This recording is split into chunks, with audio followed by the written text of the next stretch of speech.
Hello, everyone. We are here. What's up? Hello. Yeah. So I was in Los Angeles this week. Jay thought yesterday was today. Texted me yesterday. I was on a plane and he's like, "Are we streaming?" I'm like, "No, Yeah. Wednesday." He's like, "Never mind." Yeah. God, it was such a long week. It has been a weird week. Um, yeah, I flew down to Los Angeles on Monday. I was in LA. It was a bad trip. Just a bad trip down. I did go to a Dodgers game as part of a team building exercise, so I got to see Dodger Stadium. So that was all right. Um, it'd be bitter that they buy all the best players with that goofy fucking deal they gave Shohei Ohtani. We don't have to pay him for 10 years after his contract. You know, because Oh no. oh yeah, it's terrible. Hello? Yeah, we're good. We're good. We're good. Um, so yeah, it was a funky trip. Oh, and I didn't know this, so I'm taking the train home yesterday. You're gonna love this. They're doing track maintenance, but I didn't know that. So to get from SeaTac to Linwood, normally I get on the train at SeaTac and it takes me all the way to Linwood. Good to Yep. go. Nope. Get on the train at SeaTac. It takes me to Stadium. Everybody get off the train, go to the opposite side of the platform. Wait 20 minutes. Train comes in. Get on that train. It takes me to Westlake, right? Nope. Gotta stop here. Get off the train. Go up the stairs, across the platform, back down, and then finally wait another 10 minutes, get on the train. So I landed at like 5 minutes to 6. I got off Okay. the train in Linwood at 8 p.m. So yeah, Uber would have been faster. Holy shit. Yeah. Yes. Now I did. Now that's the other thing. So on my way down, again, I usually take the train to the airport. Jess was in the office training her new hire, right? So I take an Uber to the Linwood train station, right? Right on time for me to go, right? I get there and the security guys at the thing are like, yeah, the train's delayed at least 45 minutes before it starts back up again. So I immediately was like, crap, call another Uber and took an Uber to the airport. And Uber from Linwood to the airport is $80, which doesn't, the price didn't surprise me that much. I did have a really interesting Palestinian driver, and we had a really interesting conversation. So take that for what it's worth, Okay. right? Yeah. He was an olive farmer in Palestine before he came to the Oh. United States. And he was a really interesting guy. We had a really fun conversation on my way to the airport. Then I left my credit card at the place I had lunch, got on the plane, got to What? LA, realized I'd left one of my credit cards at the place I had lunch in the SeaTac airport. Oh God. And then I got to the hotel in LA. I got to the Hilton, and they're doing remodel work on the hotel, and I didn't know this. So I get there, I check in, and they're like, hey, you're on the ninth floor. By the way, all of the floors from 8 up have no water until 8 p.m. tonight. Oh, nice. Yeah. That's yeah. They were like, here's some drink vouchers for the bar. We're sorry. Right? And it was just a fucking nightmare. Yeah. Fuck that. Damn, that sounds like it. Shit. Yeah. So that was my week.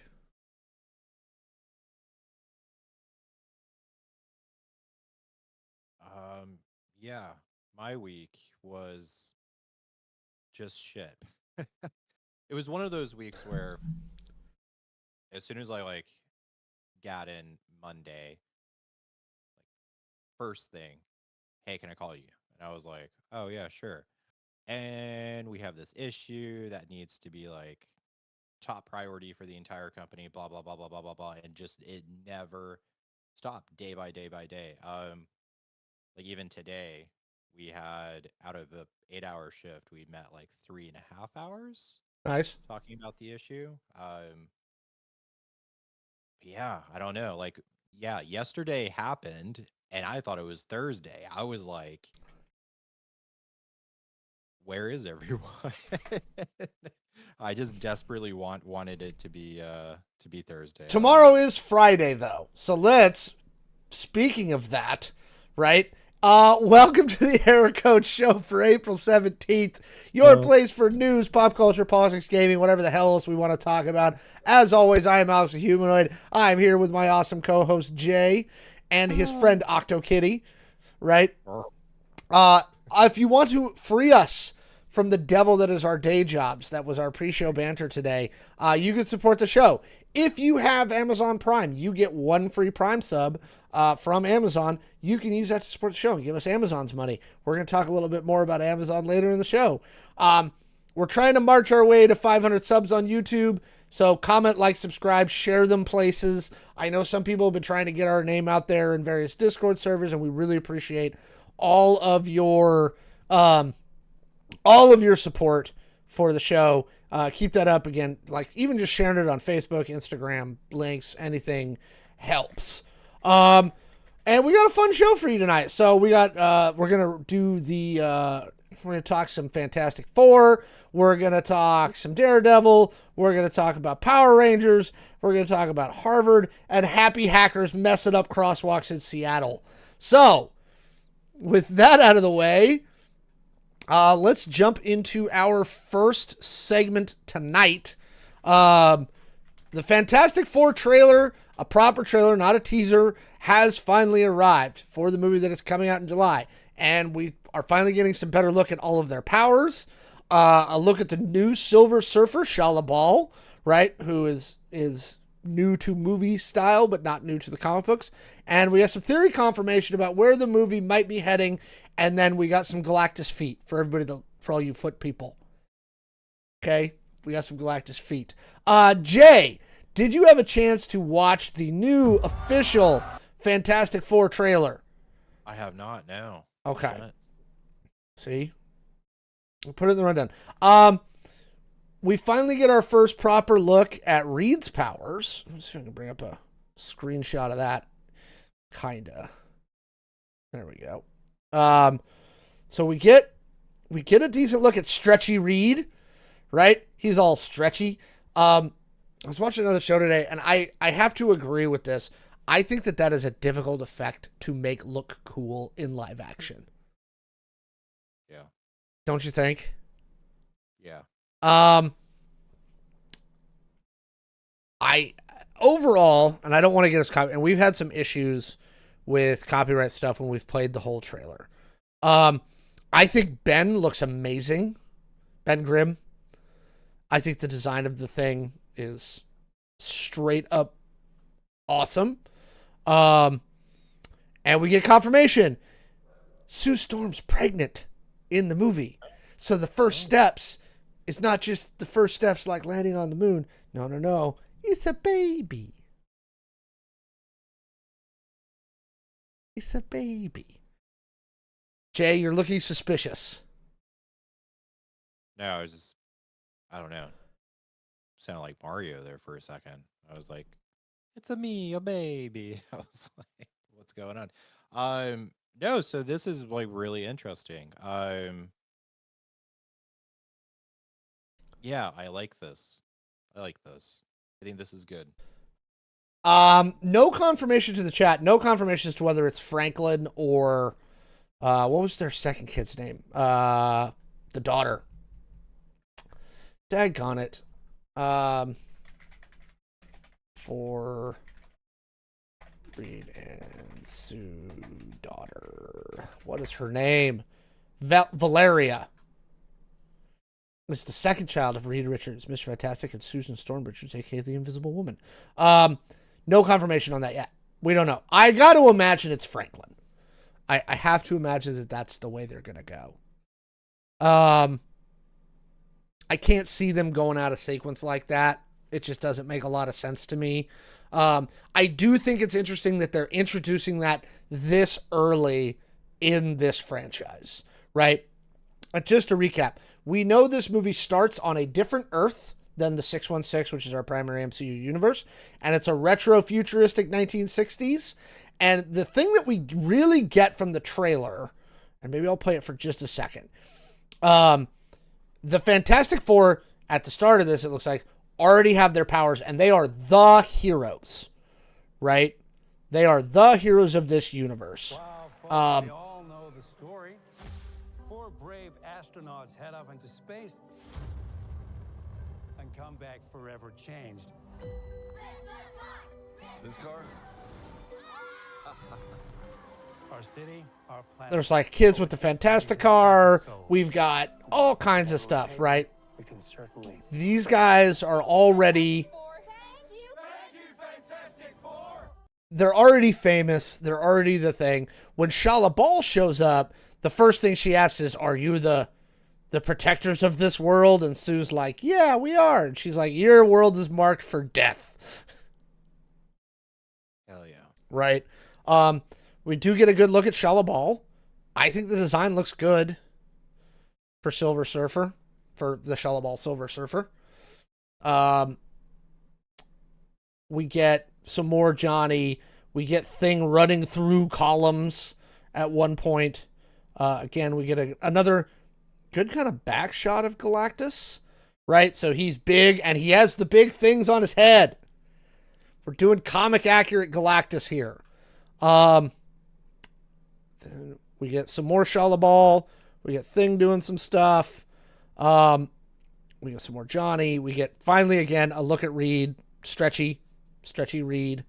There's a good point at this spot in the and I don't remember where it's at exactly, but I think it kind of shows you the tone. They're like at the beginning, like, "Are you the world's protectors?" And no, it's the famous Fantastic Four. And there's a point toward the end of the trailer where somebody looks at Reed and they're like, "Are we safe?" Right? Because they're looking at the Fantastic Four as the protectors of the Earth. And Reed looks back at the reporter and is like, "I don't know." So, and somehow this is all going to connect to Doomsday. Thoughts, Jay? Are you looking forward to this movie? I am. Oh God. I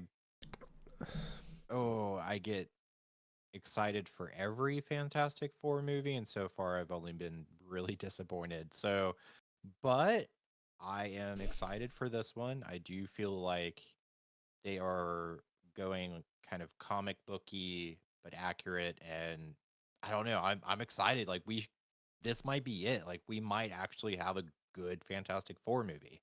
They got a good cast for it. I think that's the start. You know, They have a great. Yeah. I think Eben Moss-Backrack, everything I've seen of The Thing, right? Like there's a part where the kids are like, "Lift the car, Thing," and he's like, "Okay, sure," right? Because that's, to me, the most comic accurate way. I always felt that the way they portrayed the Thing in the other Fantastic Four movies was too angry, right? This is a guy who's not angry. Like his stuff is a sadness because he feels like he can't have love. He feels like he can't do a lot of the things because he's this big rock monster that's really scary. But really, he's just a gentle guy at heart. Yeah. Right? And so to me, it was never about anger. It was always about sadness in the comic books. And I think that that's something a lot of the previous films have missed. And so I would love to see a Thing that, like, kids are like, Thing. Kind of like that scene in Endgame where the kids, like, take the selfie with Hulk. Yeah. Right? Give me some more, like, heartwarming moments like that. You know. Somebody in the chat's bringing up, yes, they did release a new Thunderbolts trailer yesterday. It's the final trailer. It also looks really good. I think Marvel's got a good chance of having a good year. Yeah. It'll be interesting to say. Trying to think if there's anything else that was in there. Yeah, we get a good shot of the Fantastic Car. A couple of good shots of the Fantastic Car. Yeah, somebody says heartwarming is good.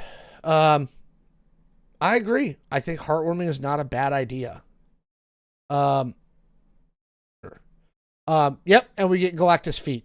Galactus is big. He's also not a big cloud monster like the last time we tried to do Galactus.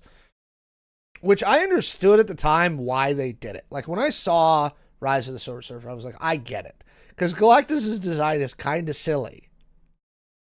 It's very comic booky. And I think at that time, I don't think you could have gotten away with it. So I get it. So, 3 more months though, and we're gonna find out. Any final thoughts here? I'm excited. Yeah. I mean, I it's gonna be good. It's gonna be good. It's gonna be good. So I don't know. I'm excited. I'm trying to look at where you've got that stuff. Okay. Anyway, folks, let us know down in the comments below what you think. Are you looking forward to this? Let us know. For this next segment, I'm actually looking for a citation on the HBO thing. I just watched it. What? Send me a link. Okay, yeah. I got something that they're developing for. Oh, is it like a documentary? Yeah. So it is like a mini series. All right. Yeah. Let's get into it. Jay, why don't you take us away on topic number 2? Oh God, Power Rangers.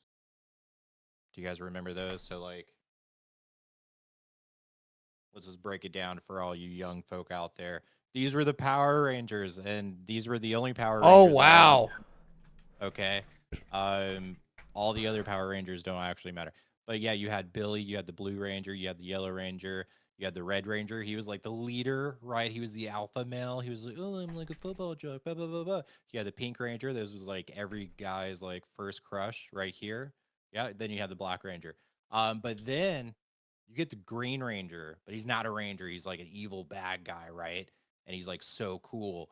And then, yeah, he's just like total badass. Like he had like an ear piercing, I think, and like super long hair. And it was just like, oh my God, he's so cool. But then turns out he has a change of heart, kind of like Darth Vader, right? And then like becomes the White Ranger, becomes a good guy. And then they join forces. And it was just such a fucking epic show. Anyways, I don't know. That was like a background. So there is an HBO show called Hollywood Demons, and every single episode is about a different topic. And it's very documentary. I think every episode's like 1.5 to 2 hours long. It's pretty meaty. So they did one about the Power Rangers curse. There was the Red Ranger that straight up murdered somebody, and in my opinion, got away with it. He straight up Game of Thrones shoved a sword through like across the body, going through like the organs and the lung. It was self-defense, and I just poked him with the sword. He got 6 years in prison for that murder, by the way. Very weird. The Yellow Ranger was killed in a car crash at 27. That's why it's the only signature I do not have. Because I don't really think anyone has that autograph. I could be wrong, but it's very rare. You had Eric Frank. All right. Let me break this down. The actor of the Green Ranger, Jason David Frank,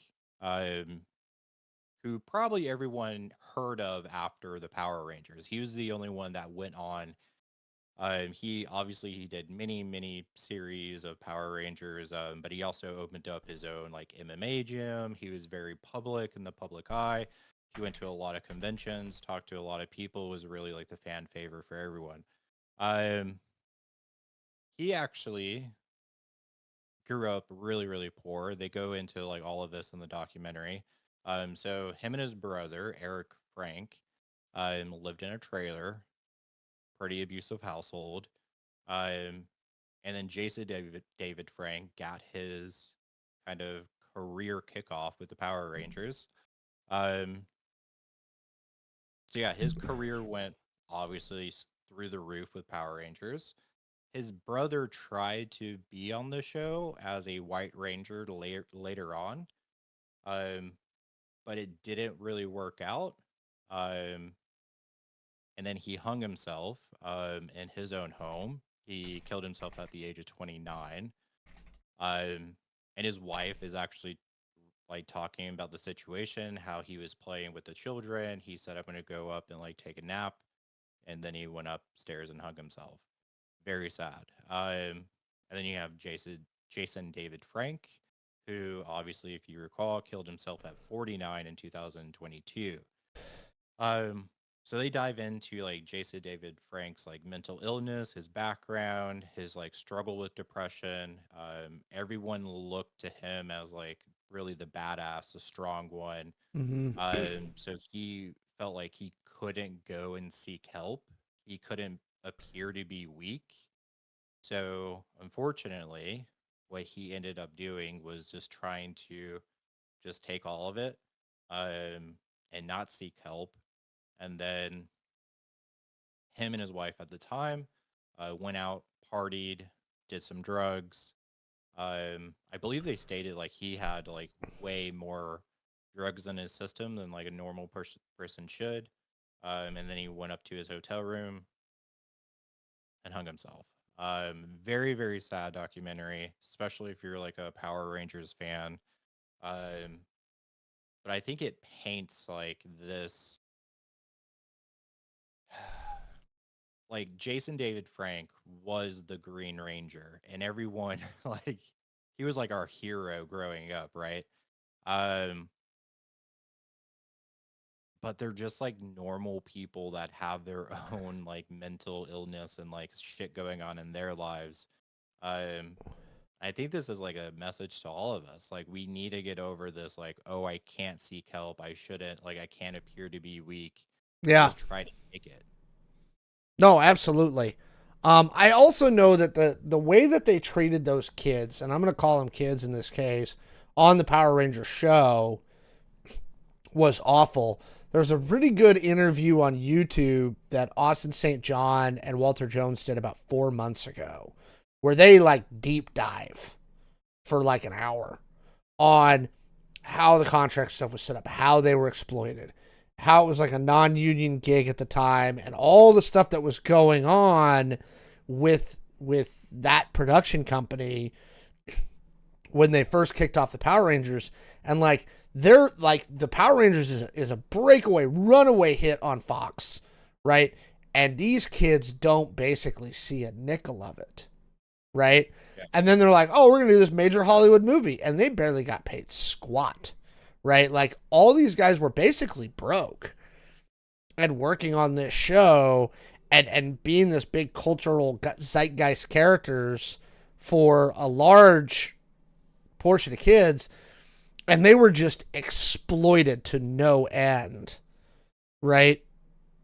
Just left, right, and sideways. And so you guys should check that one out too, because they go a lot into this. And I'm sure how these guys were treated,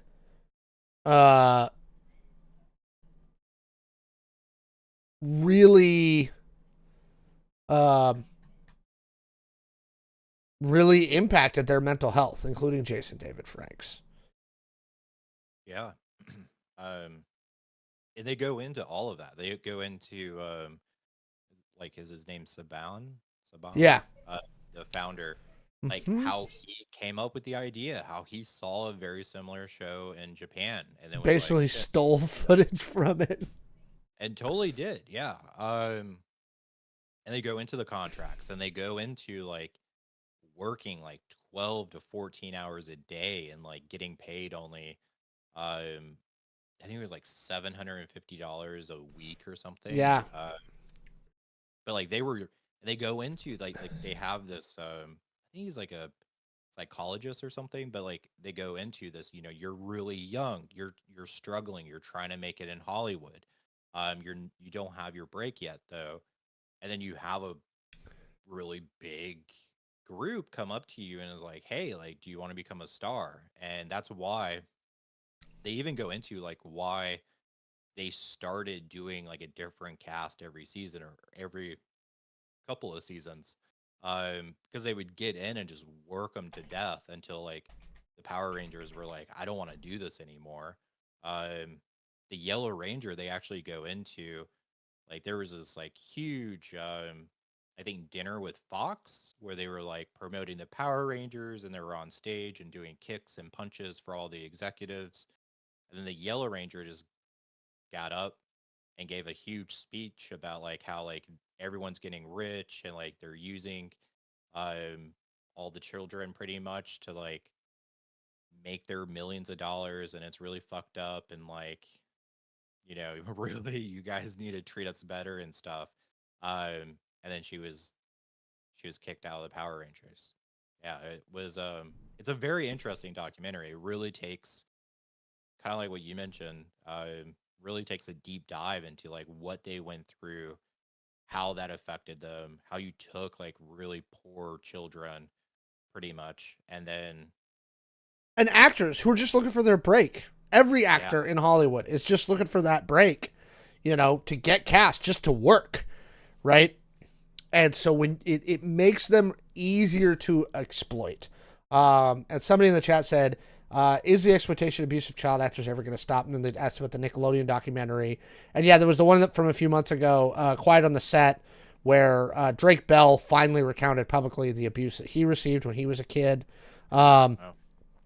And I would say that a lot of the upside to these documentaries, to documentaries like Quiet on the Set, is I do think a lot of these young child actors who were exploited, who were abused, them coming forward and telling their stories, I do believe is having a positive impact on that industry. I know that they've passed a bunch of laws in California. You're now seeing similar laws being passed for family vlogging channels. Oh yeah. Right? Where they're like, no, you got to set aside money for them, where they're starting to see that same kind of impact happening with the family vlogging that happened with child stars in the 90s and 2000s. So I do think that these documentaries are helping shine light on the industry. And I think the fact that companies like Max and Paramount are willing to air these, because they could refuse to air these documentaries. They could shove them in a drawer. They could make sure that the majority of the public never saw this, right? But they're not. And I think that speaks well to them in that there are people within Hollywood who are willing to go back and go, we did a lot of bad things and we need to make up for it. Yeah. So do I think it's getting better? I think so. I think there's probably more protections now than there were 30 years ago when these guys were doing Power Rangers. And like Jay, like I was right, like Jay's a little bit younger than me. Like I was right in that prime age demographic. Like I was, I think, 10 when the Power Rangers first came out, right? I remember when the Green Ranger came and he played his knife flute, right? Yeah. And he had his big, Dragon Zord, and then he became the White Ranger and he had the Falcon Zord and it shot missiles out of the front of its wings and, yeah, no, I mean, this was all cultural zeitgeist stuff for people our age, Like I said, we had no idea how bad it was for the people who were making the thing that we all love so much. Yeah, that's, I don't know. It's kind of like the dark side to all of this. Right? Yeah, like, absolutely. All right. Let us know what you think down in the comments below. Have you seen the documentary? Have you seen Quiet on the Set from Nickelodeon? Let us know what you think. Let us know what else Hollywood could do to make the lives better for young actors. All right. Promise we're gonna switch gears. We're trying to go like light, light, all right, like we're trying to break it up.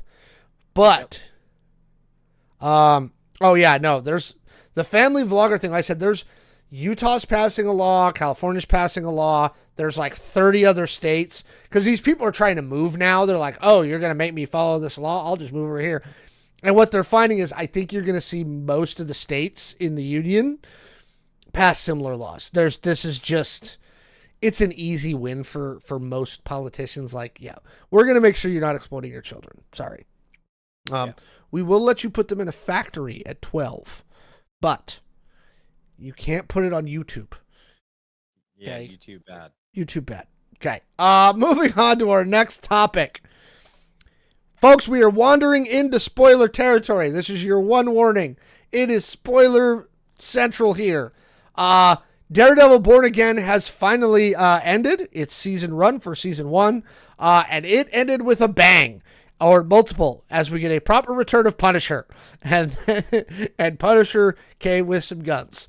So we're going to talk about the series as a whole. We're going to kind of focus on the finale. And we're going to discuss the whole thing of Daredevil Born Again right now, and it's kind of space in the greater MCU world. Jay, I'm going to start with you. Scale of 1 to 10, where do you rate the series?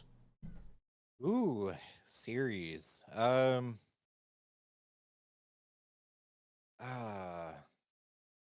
really didn't have any issues with the series. Super pumped, super excited, shocking, surprising. I would go with like a 9. Yeah. Okay, I'm not going to go quite as high. I'm going to go like it's a solid 7. Keep in mind, 5 is an average show. 5 is average, people. 5 is not bad. 5 means it's average. It's okay. Like, I thought Moon Knight was a 5, right? It's fine. It wasn't the greatest thing. It wasn't horrible, but it wasn't good. Yeah. I'm going to go 7. There was a couple things that kind of like, where I was like, wow, that was a weird tonal shift. The bank episode in particular. Yeah. Like, started off really light. It's like, look, I'm Kamala's dad, and here's her Funko Pop. I'd come over for dinner. And I was getting vibes from like the She-Hulk Matt Murdock, which is still canon. Like, that happened, right? Yeah. From that episode. And we know that they did a big retooling on the series between when they first started shooting it, and then they basically scrapped everything and started over, but kept as much as they could. I'm wondering if part of that came from the original kind of run where it might have been a little more lighthearted. Oh, okay. Yeah. Chat's generally giving it an 8. And we're going to talk about the conclusion of this here in a second. I'll be honest, it started off a little bad for me because when they shot Foggy in that first episode, I was pissed. Yeah. I was like, F you. You're not going to kill Foggy right now. Right? Yeah. Because I love Foggy. Oh, yeah. I love the actor who played Foggy. I love him in Mighty Ducks. Oh. I didn't really put that together. Yeah, Oh he's the my big enforcer guy in the first Mighty Ducks movie. Holy shit. And in Mighty Ducks 2. And in Mighty Ducks 3. It's Mighty Ducks. Anyway, Foggy also played hockey.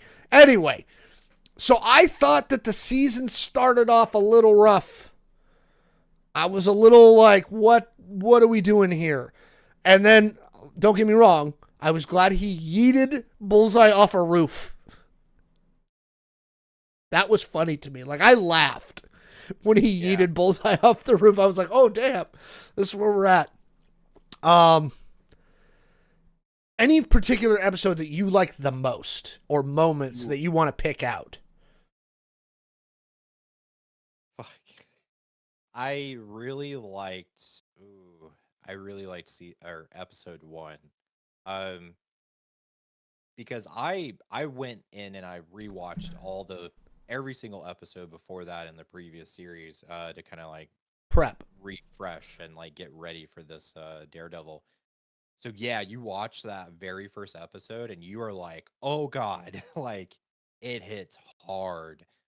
But and I was not expecting it. Like I was not expecting them to like come in and just kill him off, especially not in the very first episode. So having that, I think like really set the tone for me for the entire season. And then you finally see Matt Murdock like, fuck it, like I don't care, and he admits it in the season finale. Like he's like, I tried to kill him. Like I threw him off the building thinking he was gonna die. Like, yeah. damn. I liked that first scene with Punisher and him. Where Punisher's like, it's not about Foggy. Say his name. Say his name. Yeah. Right? Don't come to me with this grief crap and then like try and like run up on me about some stuff. Right? Like, no. I thought that scene was perfect. Yeah. Again, the bank episode was a little jarring. I was like, okay. And then I was like, I think we filmed this last part later where he goes and finds the guy afterwards and like breaks his leg and like, you're like, okay, all right, back to it, Matt? What did you think of? So let's take kind of this whole storyline as a whole. We'll take them in pieces. So the Mayor storyline, Mayor Fisk. Obviously, this is a classic one from the comic books.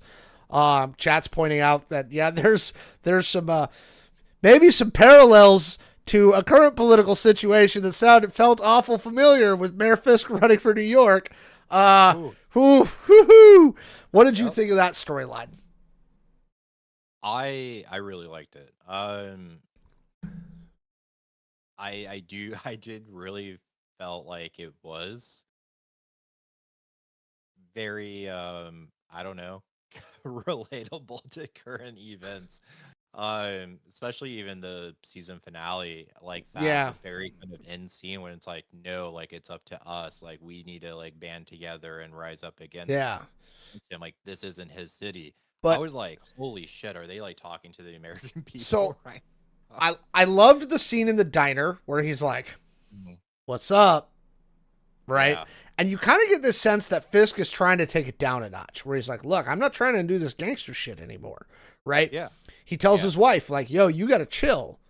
Right? Which I never really bought into. I was like, nah, he's going to like some part of the season. It's going to come out. It's going to, we figured that was going to happen, but I was like, okay.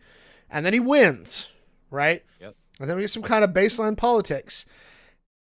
And as the season progresses, he gets worse and worse and worse and worse again. Yep. Right?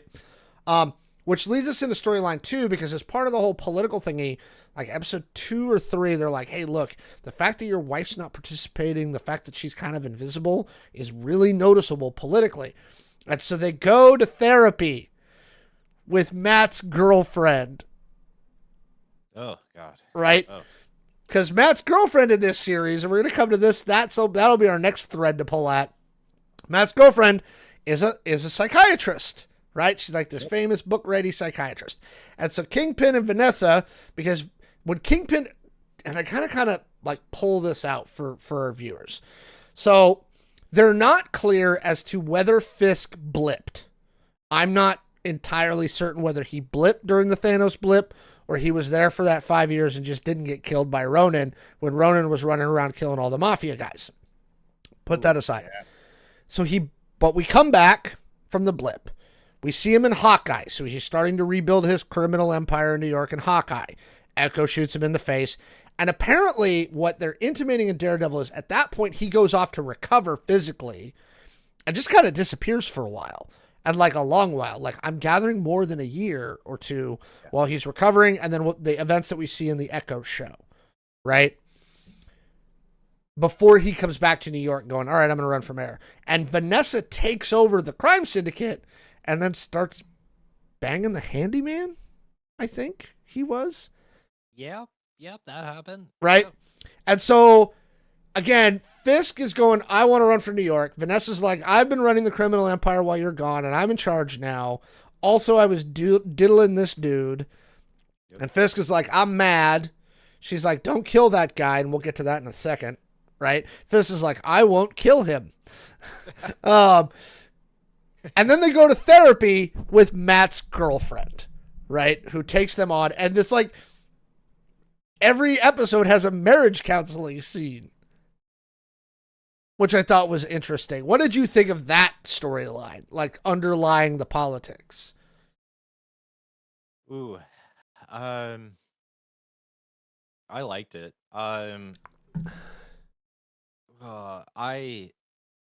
I thought it was really interesting because you end the previous like series with them very much like kind of like madly in love, like he's doing everything for her. She really likes it. Um, She's kind of even okay with the whole evil criminal empire thing. Yeah, even in like the final scene where like the Kingpin's fighting Daredevil, like it's all kind of like revolving around her a little bit. Like he's trying to get her to leave and trying to kind of protect her. It's in a very weird way, but um, yeah, I don't know. It's you saw them kind of just madly in love, and now you see them on like the other side of like I guess like after the honeymoon, and they're having these issues. He's obviously trying to like become More powerful in his own way. more powerful, but like more legit. Ish. Or so we Ish? think at first. Yeah, that's what he tried to like lead us to believe. Yep. Um, yeah, and then you have her like just like no, like I want to do this. I've done a really good job. I've built this. Like fuck you. So you see that friction, which I thought was like really kind of interesting, like kind of switching it up a little bit.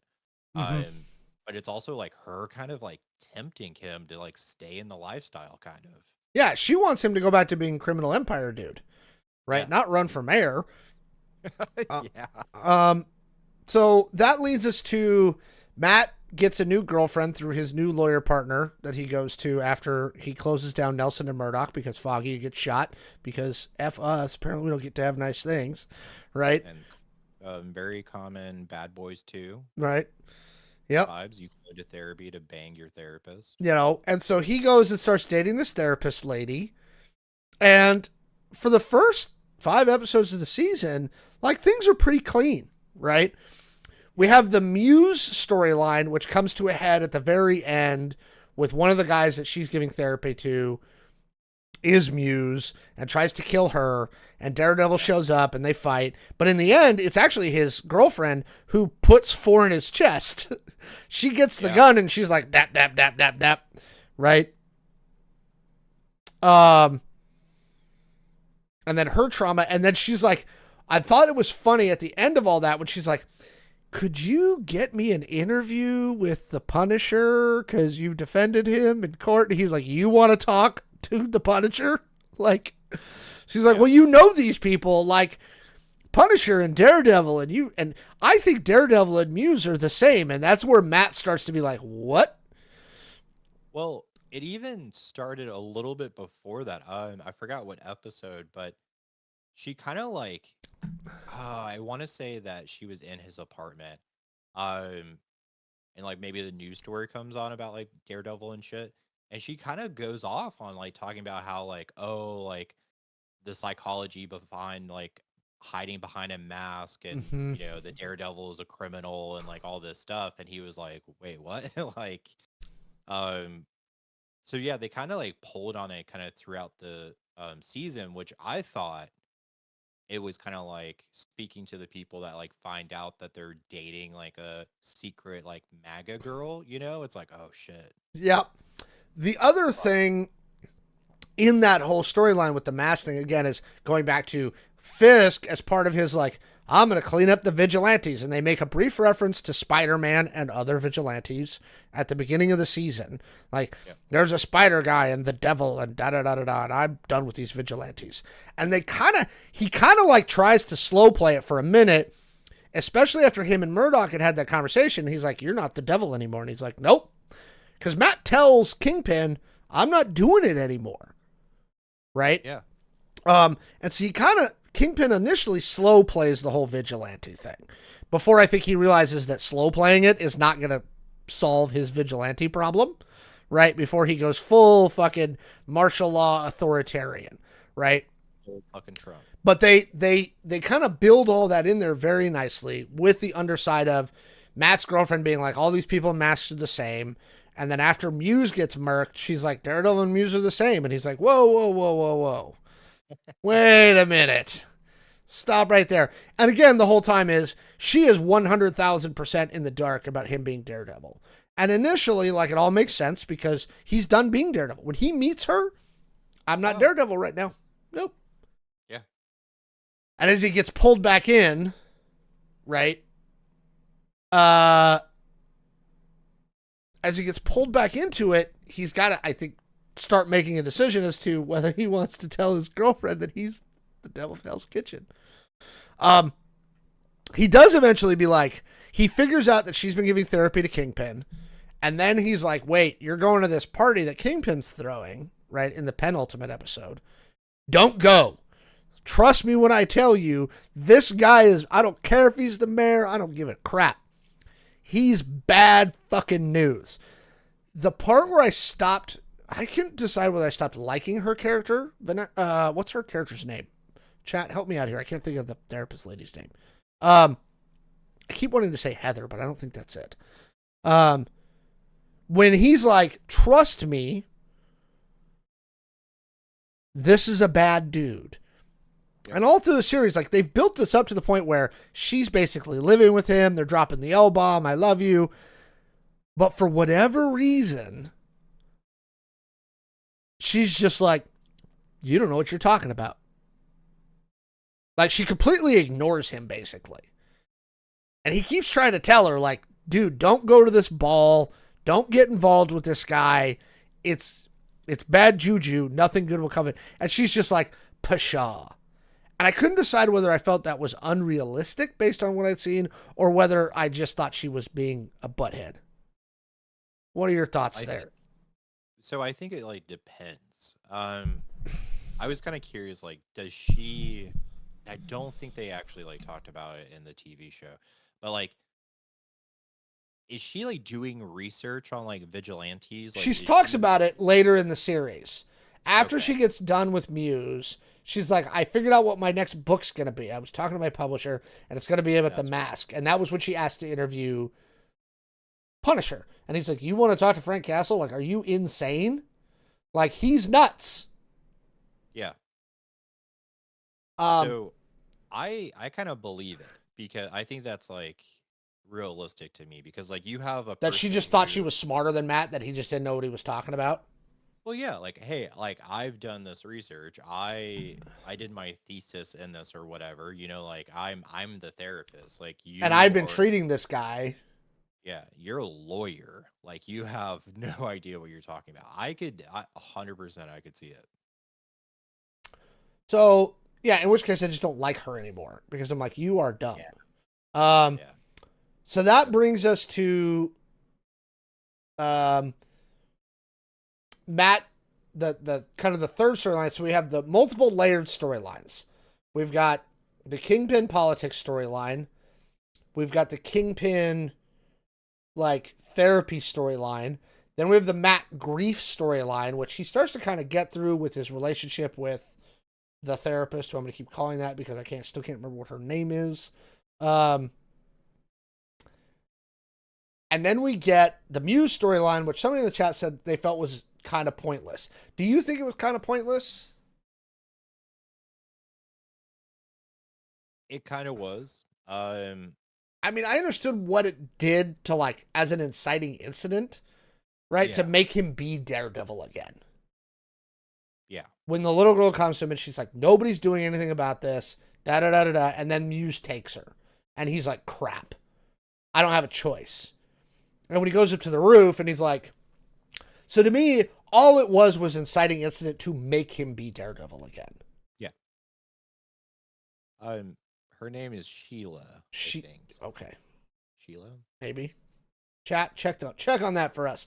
I thought it wasn't well developed. I don't think the Muse storyline was well developed. I think they could have spent some more time with that. I honestly, and I'm going to come back to this in a little bit, I feel like they could have squeezed out 2 more episodes. Yeah. That's the reason I don't put, one of the reasons I don't put it at a 9. Number one, it feels like they needed 2 more episodes. They needed to flesh out Muse a little more, and they needed another episode after the finale. I'm sorry, you just do. You need 1 more, right?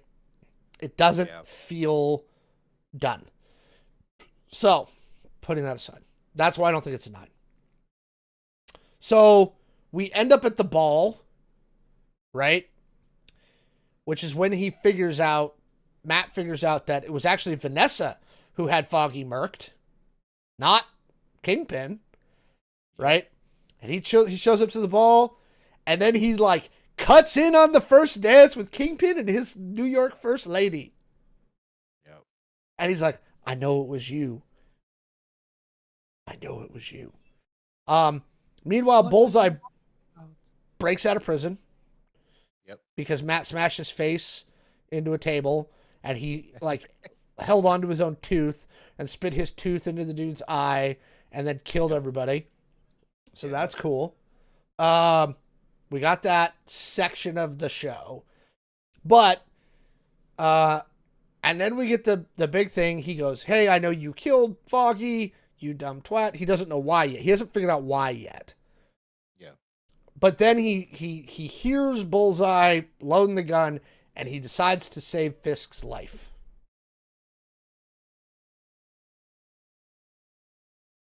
Which is heroic, if stupid. Yeah, that part I will say, I felt like that was out of place for me. Like, you admitted to throwing Bullseye off like the roof to kill him. Mm-hmm. Now he's back to the point of being Daredevil again. He doesn't want to kill people anymore. It was in that moment right as he's hearing Foggy die. Yeah. Because you remember, he hears Foggy's heart stop in that first episode, which is when he yeets Bullseye off the roof. Yep. Right? So, okay. I'll give you that one moment. Yeah. But now he's back to I don't want to kill anybody. And we're going to talk about that more in a second. But he jumps in front. He takes the bullet for Kingpin. And then, and this is where Kingpin gets smart. He's like, well, obviously Bullseye's a vigilante. He's not thinking of him as a bad guy. He's a vigilante like the rest of the vigilantes.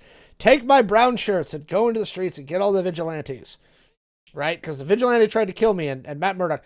He sends his dude, Buck, to go try and kill Matt. That guy fails because he's stupid. Because Daredevil.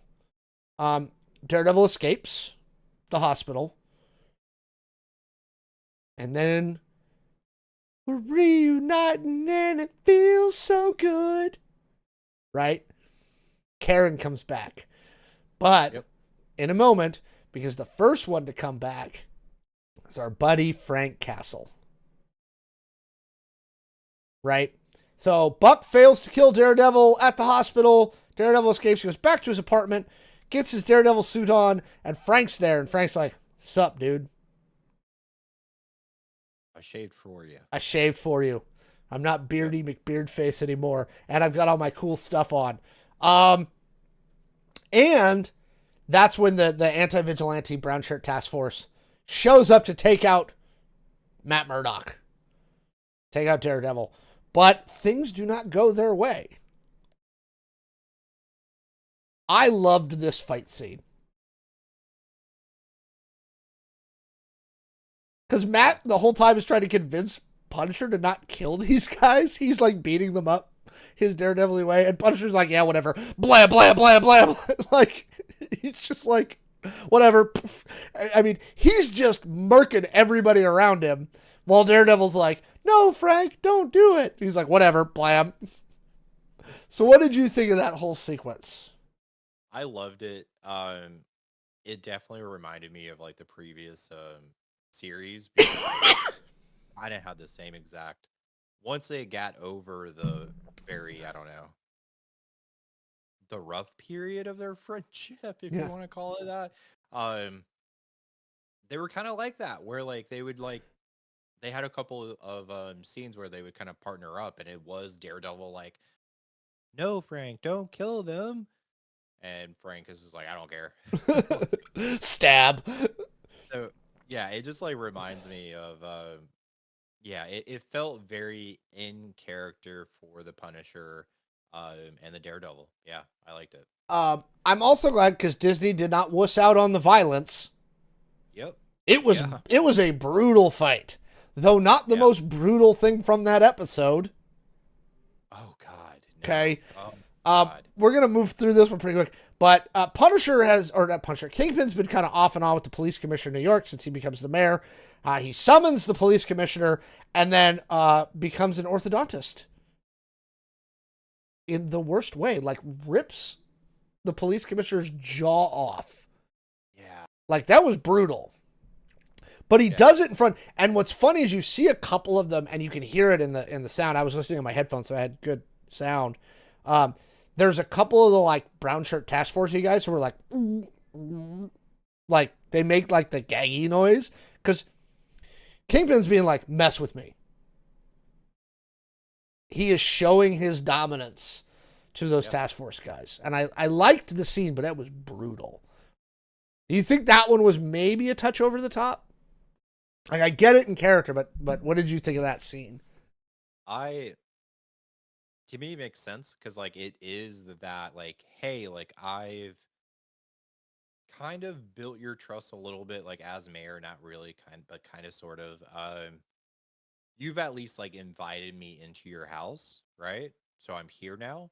But like here's like a reminder, like I'm not this like weak little politician like you guys that, you know, we're gonna make deals like in the corner and shit. Like this is who I am. Like just fucking just rips the dude's jaw off. Like I wasn't expecting. No. I was expecting like maybe a beating. You know, like a classic Kingpin beating, like he did to the Atom guy earlier, where he beats him up and then throws him back in the cell. He gives the Atom guy an axe. He's like, come on. He just beats the snot out of him. He's like, all right, I feel better now. You know. Then we get Punisher, who goes to the task force place and shows up, and they're like, Punisher, we love you. And he's like, screw you, blah, blah, blah, blah, blah, and starts killing them all. And then they finally like overwhelm him and capture him. They sit him down and they're like, they're all wearing the Punisher skulls. And this I thought was the best, my favorite part of the writing. And you know, there are some people out there right now who watch that and are upset.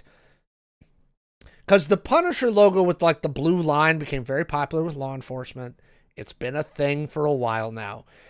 And like in real life, right? So you got all these like anti-vigilante task force guys, and they all got Punisher skulls painted on their armor. And the guy's like, Frank, we look up to you. We like you. We want to be like you. And see, look. And he's like, you guys are clowns, and I wouldn't piss on you if you were on fire. Yeah. That's just classic Punisher, dude.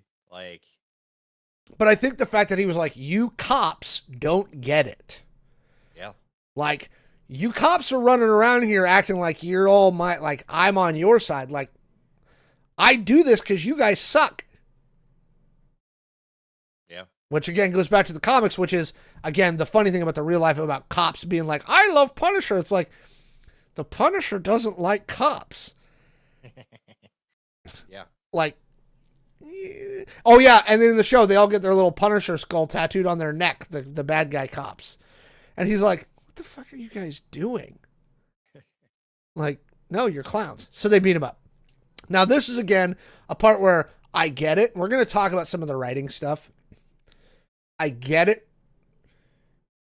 If I was writing like real life, you better fucking shoot Frank Castle in the face. Like, you better kill him right now. Nope, we're going to capture him and stick him in a cage. That was a mistake. We're going to come back to that in a second. Yep. And then we kind of get it in Daredevil. He's like, I can't fight these guys right now, so I got to go recruit people. That's when we get Karen and the cop dudes and the bartender lady. And hopefully next season we'll get some, like, I don't know, Luke Cage to help him out.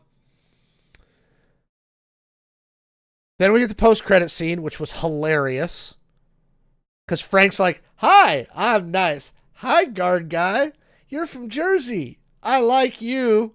You're nice. And then he's like, here, shake my hand. And then he rips the guy's. I was like, you're stupid. Like, you knew where it was going. The minute Frank was being nice to the guy, you were like, oh, you're dumb. You guys like Punisher, and you think he's being your friend. You're about to get beat up really bad. Yep. And he does. Some of the criticism I saw, where's Spider-Man? They referred to Spider-Man. Why didn't Spider-Man help out? This is the problem with a big connected universe. Now, the piece of this show where you would be like, where are the other heroes, is really only in the last episode. It's when the blackout happens and all the stuff is happening. Before that, you could be like, they don't know what's going on because they're not on that side of town. And they didn't watch the news that day. Yeah. The blackout is really where you go, where the hell is Jessica Jones, Luke Cage, Spider-Man? Like, they had to write out Kamala Khan, right? And they do it in the episode where he's like, my daughter's in California visiting a friend. I'm like, okay, hence why when the bank gets robbed, Kamala Khan doesn't light beam herself over from Jersey to fix it, right? Yeah. We've got to write these out. And the problem you have is, and somebody, I saw this on another show, they were like, well, what about She-Hulk, right? Jen knows, Matt. The problem is if you bring She-Hulk into this, the show is over in 4 minutes. Jen shows up. She turns into She-Hulk. She looks at their little anti-vigilante task force. She goes, tee hee hee hee hee. Oh gosh. And then they're all dead. Yeah. Like, Yeah. that's it. Kind of the same thing with Spider-Man. The problem is Spider-Man is too powerful, right? Yeah. Now, if I was a writer on this particular show, I would have tossed a line in the final episode. You know how they've got the radio, how Punisher's listening to the radio, the anti-vigilante task force running around? I would have thrown in a couple of lines of, we don't have control of Queens because the Spider guy, because we know Spider-Man's from Queens, because the Spider guy is messing our people up. We do not have control of Queens. Like, we just can't. Because again, I don't care how good your anti-vigilante task force is. They're humans. Yep. He is Spider-Man. He fought a purple alien on Earth and in space, to quote Spider-Man No Way Home, right? He fought Thanos. Yeah. Yeah. In the structure of the MCU, Kingpin wants nothing to do with Spider-Man.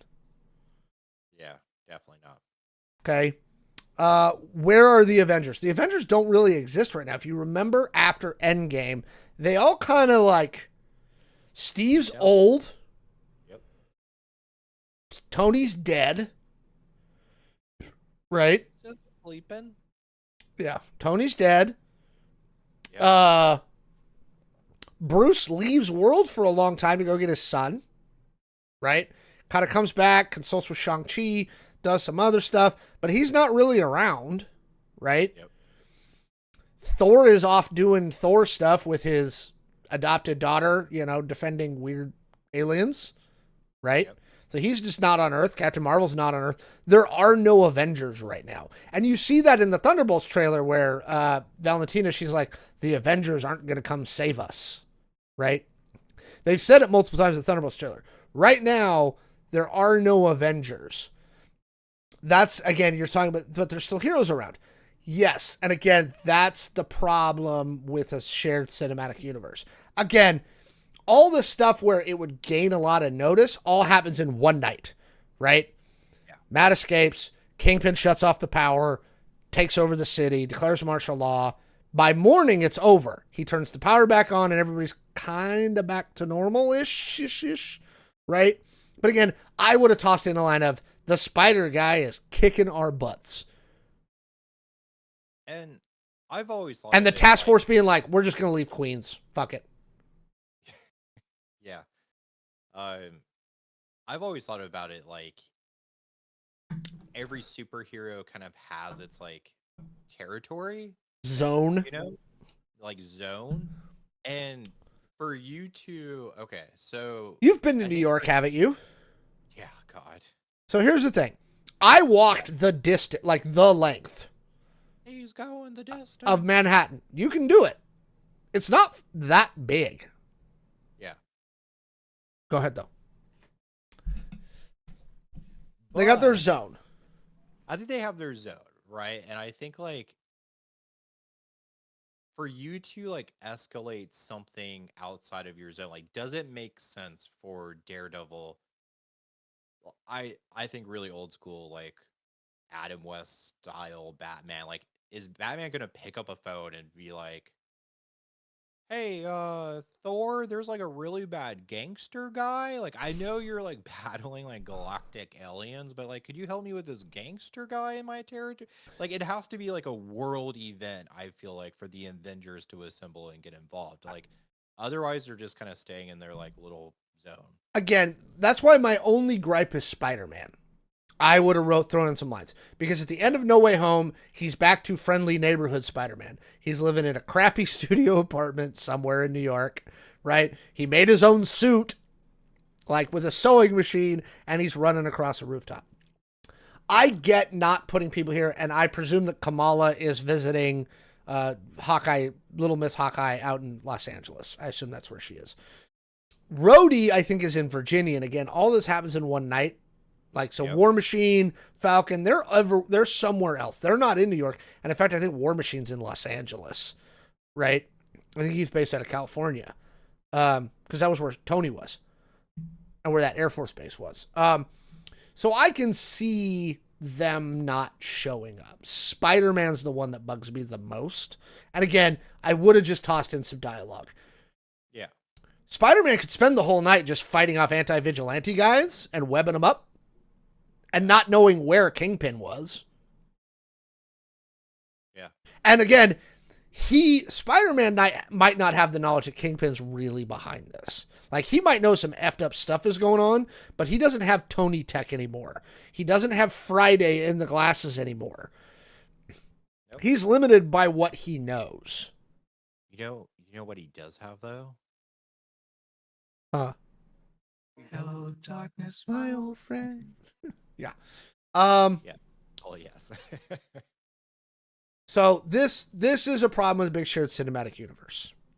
Yeah. It's going to happen from time to time. Again, yeah, I understand why Captain Marvel, Shang-Chi's in San Francisco, so he's not going to make it quickly. I can't think, really, again, the only one that really bugs me is Spider-Man. I'm like, he could have made it. But I'm happy he didn't, because, like... Again, we run into a Hulk problem. Yeah, exactly. And this whole thing is to get us back into Daredevil to build his character up. Mm-hmm. Like, why would you pull away like the audience's like attention from Daredevil to Spider-Man? Like, because Spider-Man's just gonna mess these guys up. Yeah, exactly. So I'm happy they didn't. Otherwise, you fall into an issue with like Arrow. I loved early Arrow. But then you have... As they keep increasing superpowers, you're kind of like, what? Yeah, you're like, oh, okay. Yeah, again, I could see Luke Cage. You saw the riots during the night. Yeah. Luke Cage didn't even bother me. Luke Cage is in Harlem tamping down riots. Right? And notice the Vigilante Task Force was really going after the masked guys and the guys who weren't showing their identities. There's something about that specifically, right? Because in the context of the MCU and the Sokovia Accord, everything that's happened, certain superheroes are just out and out, right? I think somebody in the thing got in there, like, Rhodey's like the Secretary of Defense or some nonsense, right? So he's down in Washington. Like, Sam Wilson is Falcon. Rhodey is War Machine. We know this is known. Jen is out. And in fact, they talk about this, actually, I thought very smartly in She-Hulk, where she's like, superheroes operate in the public eye. And it's Matt Murdock who's like, you chose to operate in the public eye. Not all of us do, and some of us want to remain anonymous. So, yeah. Kingpin's thing really does seem to be on the masked vigilantes, the anonymous superheroes. Also because I think Kingpin doesn't want to piss off... He doesn't. He does not want to piss off the Avengers. Right? And this is the other thing that comes out of that last episode, which I thought was kind of clever, which is they figured out what Foggy was celebrating. Foggy figured out some legal loophole where Red Hook is not actually part of the country. Right?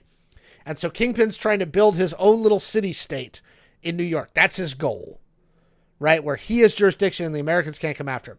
Now, again, to a degree, you're like, yeah, but the Avengers, like, if you piss off enough people, the Avengers will eventually show up. or maybe the Thunderbolts.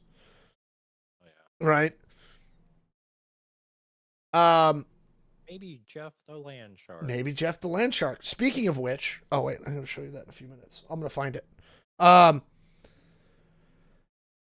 They're filming season 2 right now. Season 2, we don't have to wait 2 years. Jeff, we don't have to wait 2 years for a show to come back. We get season 2 of March of next year. Oh shit, that's great. Less than a year away. We've gotten some leaked set photos, right, of Daredevil in a black with the double D. Oh, nice. Yeah. Right? Yep. We know Karen's back. I think somehow Foggy's going to come back to life. I don't know. It's the Marvel fake death universe. Who knows who's really dead? And who knows what's going to happen after Secret Wars? Because that's going to be the soft reboot and the whole thing's going to reset. So we'll see. So yeah, overall, I'd say we're both fans of Daredevil. That was that's a 40-minute segment. We're going to cut this one now because that's a long segment. That's a long thing. That's Yeah. what she said. Title of your sex tape. All right, folks. Did you watch Daredevil? Did you enjoy it? Let us know down in the comments below. The problem that Dog Dad, and I think Jeff will back me up on this, it's not one comic. I'm talking about like a dozen different comic runs. Yeah.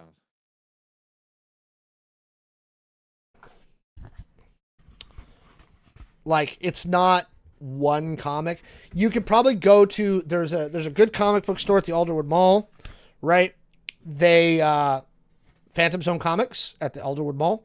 They carry a lot of what are called omnibuses, right? And omnibuses are cool because they'll give you a full run. They're usually like that thick, and it's got like one full storyline run. So it will have the Daredevil, like Man Without Fear, like omnibus. The Daredevil Born Again omnibus, which was a storyline in the comics. Feige Nilsson, no. So we talked a few weeks ago about the Deadpool Secret Lair that came out from Magic. Well, Yeah. one of the promo cards is Jeff. Oh, little guy is so cute. It's Jeff with Gwenpool. Yeah. So it is Gwenpool. It is a reprint of Harmless Offering. But yes, they did do one of the promos, which was a random set on top of all the Daredevil cards, does have Jeff the Shark. And so I figured you would be happy to hear that Jeff the Shark is immortalized as a Magic card. Yeah. So tempting to buy it, but It was only $30. I didn't buy the foil version. yeah. I just bought the regular version. So you get all the Deadpool cards, and then they had like 4 or 5 different promos, and it was like a random, you got one. And so mine was Jeff. And I was like, yay, it's Jeff. Hi, Jeff. I think we skipped the Harvard one because we're already running like that. Guess what? Fucking Trump is doing war on education. Yep. What's fucking new? Okay. So maybe like just real quick, Alex. Yeah. I have a question for you. Yeah. When should we rage against the machine? Not yet. We're not there. Okay. We're not there yet. Stay tuned, everyone. That's going to be season 2 of our show. We're So not there please, yet. Stay up to date. There is a time for certain types of action.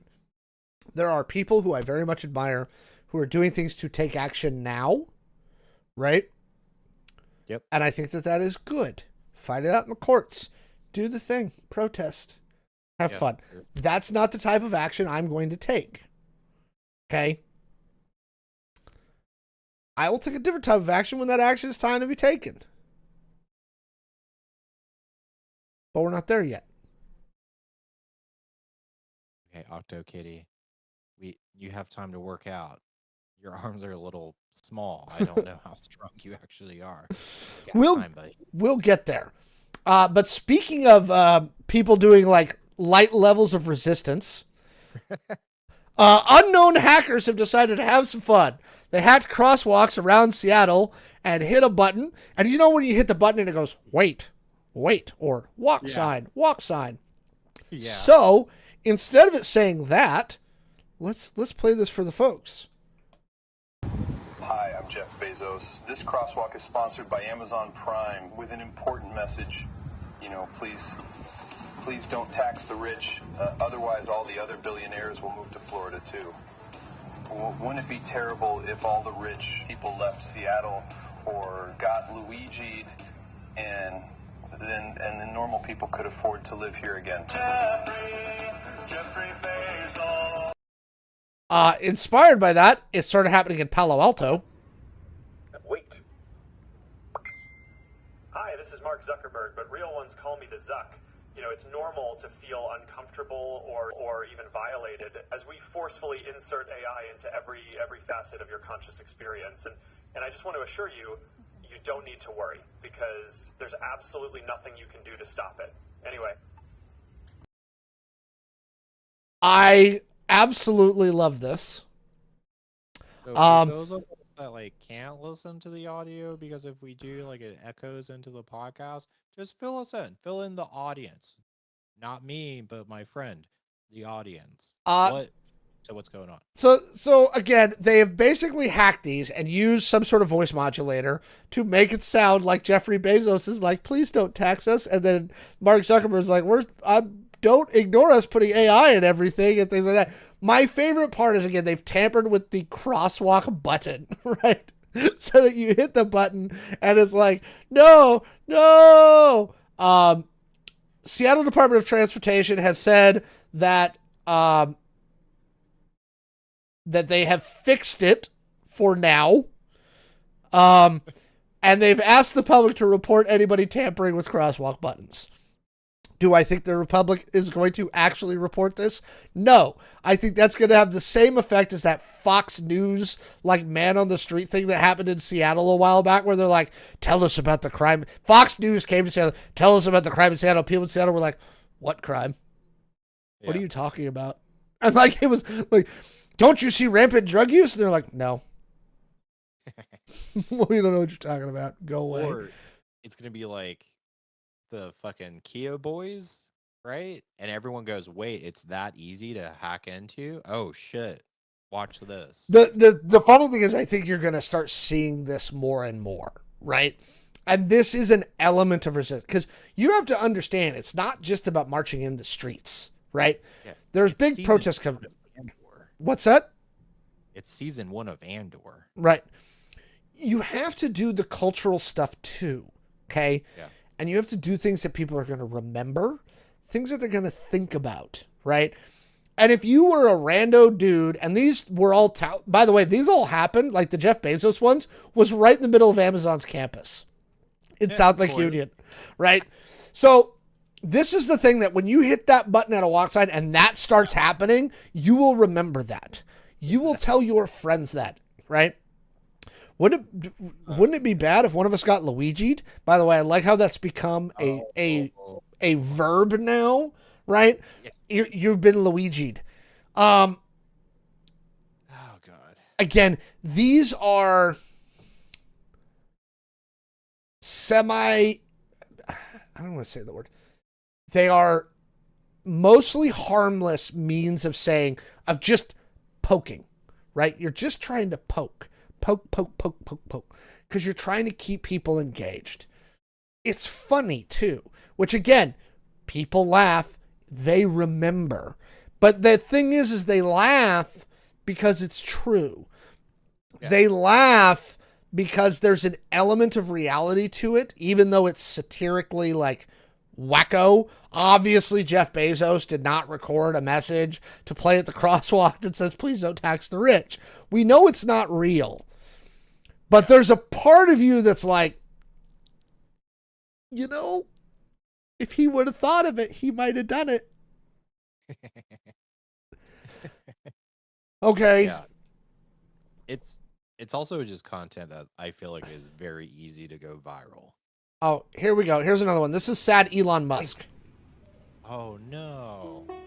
Hi, this is Elon Musk. Well, Palo Alto, the home of Tesla engineering. You know, they say money can't buy happiness, and yeah, okay. I guess that's true. God knows I've tried. But it can buy a Cybertruck, and that's pretty sick, right? Right? Fuck, I'm so alone. Fuck, I'm so alone. Again, I think you're going to start seeing similar things. I hope so. Shit, this is funny. I want them to do this stuff. Like, this is, again, it's so funny. I wish I would have thought about it. Oh God. You know. Yep. But again, believe it or not, these are the little things that will cause resistance. These are the little things that will make people sit up and go, you know what? Maybe having the rich billionaire oligarchs in charge isn't a good idea. Just a thought. Just a thought. Just a thought. Just a thought. So yeah, tell us what you think down in the comments below. Are you amused by the hacked block signs? Because I certainly am. OctoKitties, look at OctoKitties' face. He loves it. Let us know what you think down in the comments below. All right. Somebody left a topic suggestion about the two lead designers over at D&D leaving. I looked into it. Here's what I'm going to say on this very briefly. There's no there near as I can tell. There is a kind of parallel story at Wizards of the Coast that we may look into. But so Jeremy Crawford, Chris Perkins, they're leaving Wizards. They designed 5th edition. They designed this new edition that's not 5th edition, but isn't. And they've decided to leave D&D. Here's the thing. For creative people, I really do buy their statements, like Perkins and Crawford saying, look, we've been doing this for 15 years, right? 15 years to get D&D 5e and now the 2024 edition of the new rulebooks out. Now that the rulebooks are out, we're going to give it a month. Again, they're not leaving tomorrow. WotC didn't fire them, and WotC and both of them confirmed that multiple times. This was not Wizards getting rid of them. This was them saying, I have hit the point creatively where I don't want to do this anymore. I'm done with this project. And here's the thing. I can understand and respect that. Yeah. Yeah. It's what I think happened with Dan and Dave on the last season of Game of Thrones. Season 8, they've been working on Game of Thrones for a decade. I want you to think about where you were a decade ago and then imagine working on one creative project for 10 years. 10 years. Anyone can burn out. This also kind of goes back to our Power Rangers discussion and Hollywood stuff. Dude, burnout and mental health, that's a real thing. And here's the thing. I don't know, like, again, the whole thing about, I think we did a thing on this, 22 episode seasons, the shooting schedules, how this stuff works. Dude, it's brutal. These guys work. Like, if you're a showrunner or a director on a TV show or a movie, 14, 16-hour days for months. Yep. Right? I can't imagine working for 16 hours a day on anything for months. Like, that's hard. Yeah. So somebody put it into our topic suggestion on the Discord. So I wanted to address it really fast because, again, I looked at it and I was like, there's a bunch of YouTubers who are trying to make a thing out of this. Like, what? Wizards is dying. I'm going to do this for the 15th time. Wizards isn't dying. They're just fine. Jeff and I went over the financials. We showed them to you. How's Wizards doing, Jeff?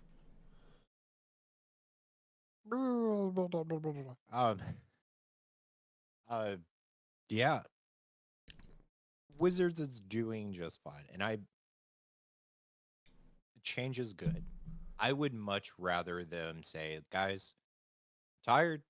We've been doing this for like so long. We want to move on in our careers. instead of hating what they're doing and just continuing to do it just for a paycheck at like the end of the week. Like sometimes like change is good. Like I don't know, move on to a bigger, better project, hopefully, and let someone else come in. I don't know. Slip of the tongue. That's why, chat. All right, some in the chat. Give me your opinion. I've been debating putting up an Trump and F you for voting for him flag. But I'm a bit worried about blowback from psycho supporters. I wonder if there's enough of them around here to actually worry.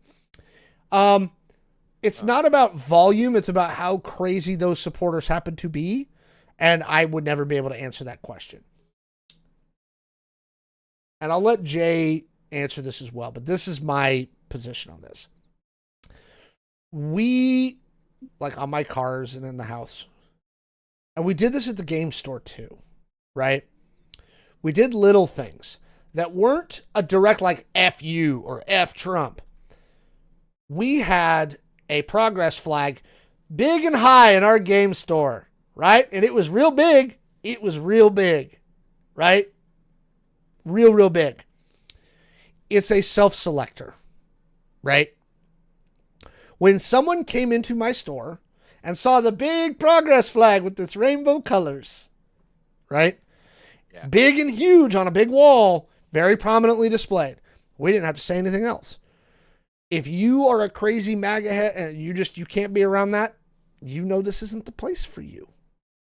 And you self-select your way out.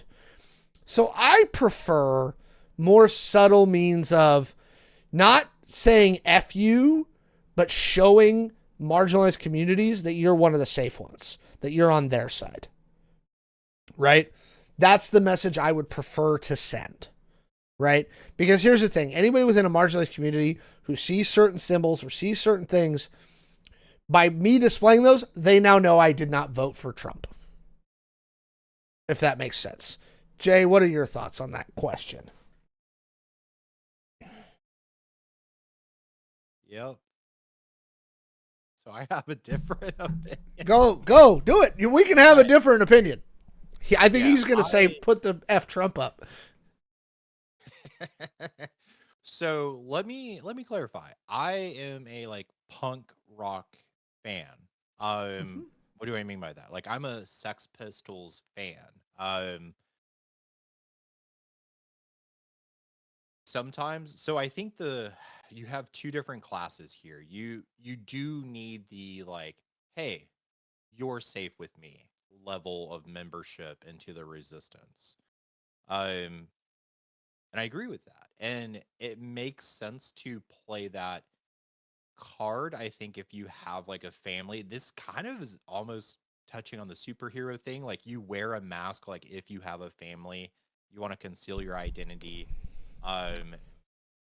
Do you want to put something on your car where like if you do get just one crazy person that's going to approach your like wife and child as they get out of that car, yelling and screaming and being physical with them because of their sticker on their car, like that's a factor you need to take into it.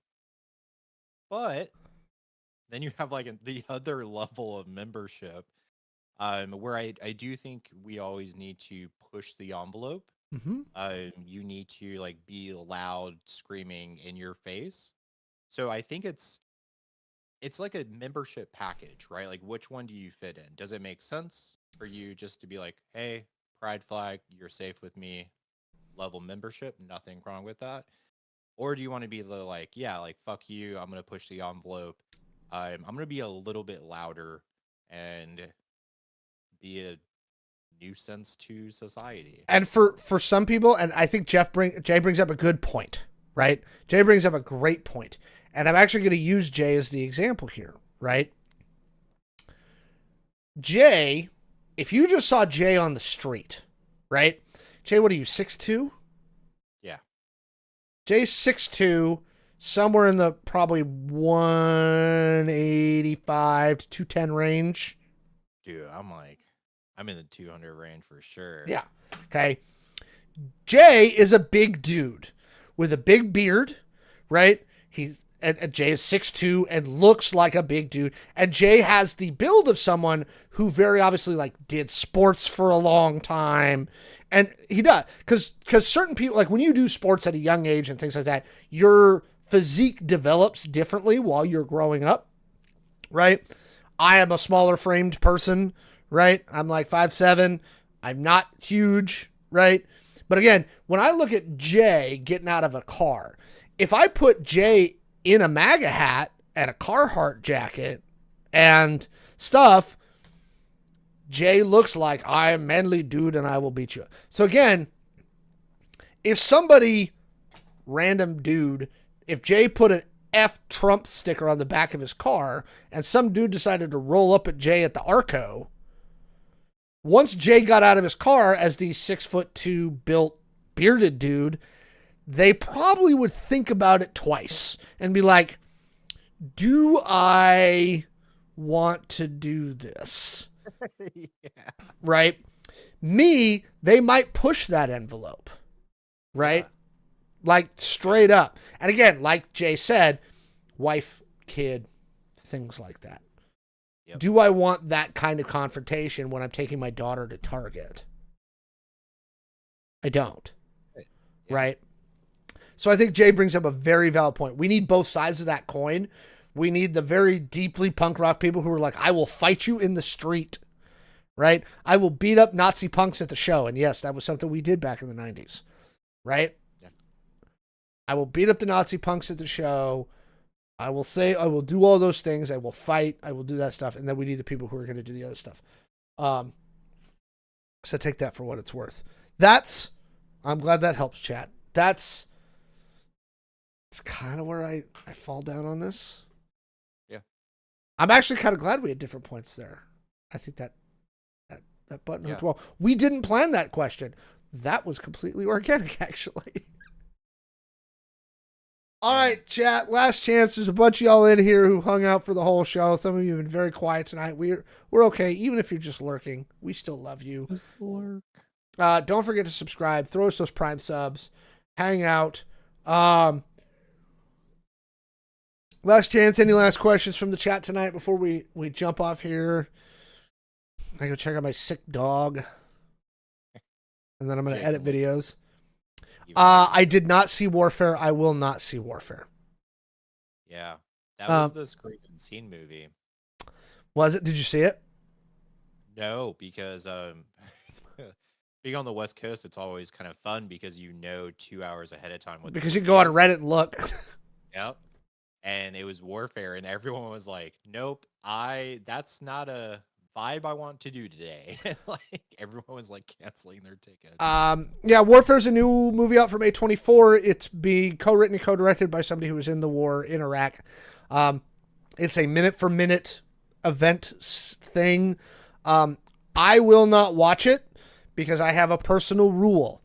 I do not watch movies about wars I was in. Right? If I was there, I don't want to see it. Right? And I've said this many times, because one of two things is going to happen.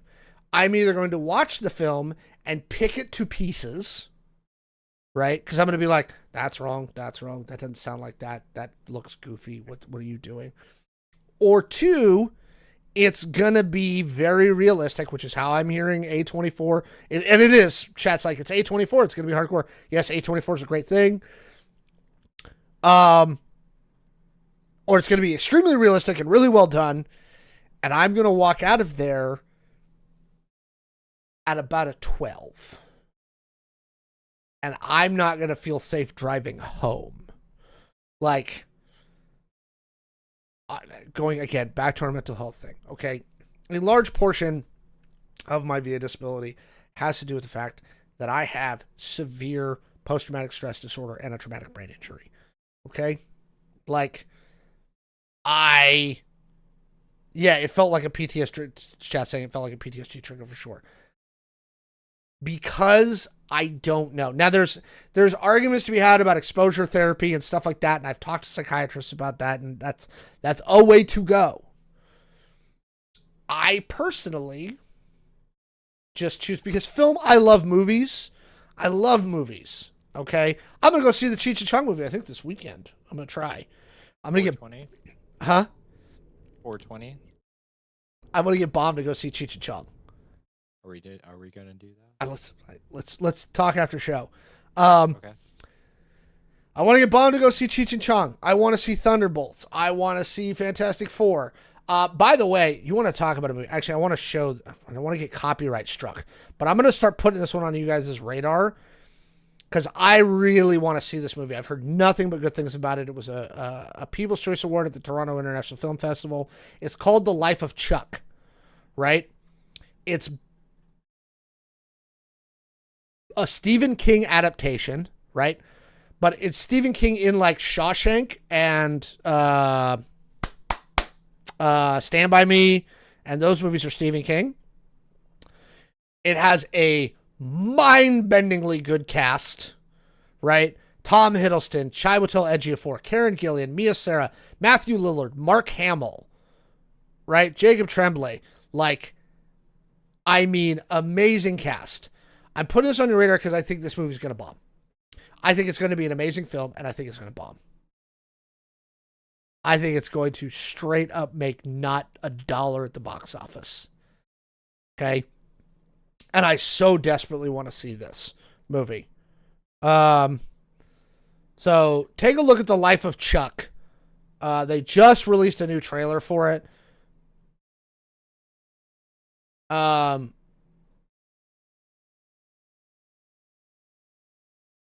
Uplifting cheerjerker that may cause nightmares. Like, sign me up. And again, Tom Hiddleston, who I absolutely adore. Yep. So you guys go take a look at that trailer. But yes, no, I did not see Warfare. I won't see Warfare. I have not seen. I didn't watch Hurt Locker. If the movie was about the Iraq War, I have not watched it. I will not watch it. It's not, to me, film is something that I enjoy. I love movies, right? That's why I have an A-list subscription, so I can go see movies whenever the frick I feel like it. So I can go see Cheech and Chong and get bombed out of my mind for free, right? Okay, I love movies so much. It's such a catharsis for me.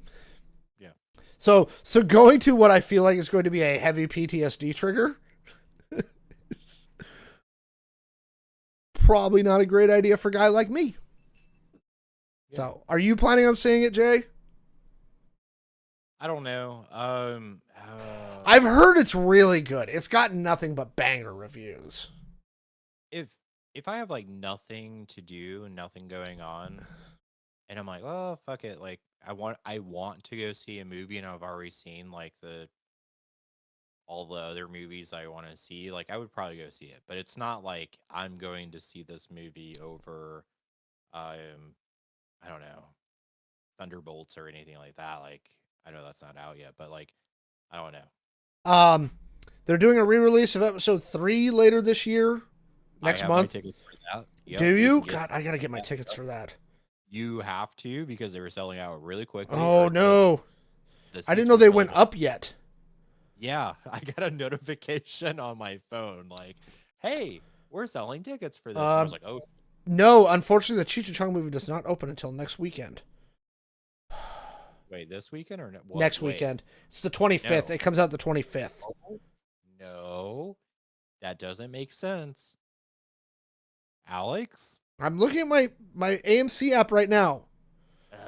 You know what I really do. You know what? My goal for this year, like in the growth of our YouTube channel, AMC, you've got to sponsor us. We plug A-List so much. I didn't know it was playing this weekend. Oh, I'm going to go see episode 3 this weekend. Hell yeah. Star Wars just hits. I took Jordan to see episode 1. Oh, shit. Last year when they did the re-release of episode 1. And I know people banging up, and there's plenty of criticism for episode 1. But here's the thing. When you're in a big movie theater and Darth Maul comes on screen and it's the Duel of the Fates, and you see him go, and then you're like, oh, it's about to get real. It's just better on a big screen. Star Wars is meant to be experienced in a movie theater. Oh, yeah. Yep. There's lots of criticisms for Revenge of the Sith, and I have more than one. But I'm sorry, I have to watch that Anakin Obi-Wan fight in the theater. Okay, a few things. Want to break this down. One, why the fuck did they miss the 420? Okay, so I'm right. It doesn't come out till next week. Yeah, you're fucking right, but it doesn't make sense, man. Like you missed 420 by a week? Yeah. Or by like 5 days? Come Like, on, what? Cheech. I don't See, don't understand that. We're getting into the time of year where my A-list is going to start really getting used. There hasn't been a lot this year. I kind of want to go see Sinners. That's the one that I'm on the fence about because I'm not usually a horror guy. Yeah.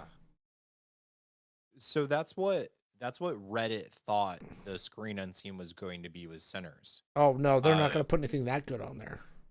And they were like, well, they put Twisters on there. Did they? Yeah.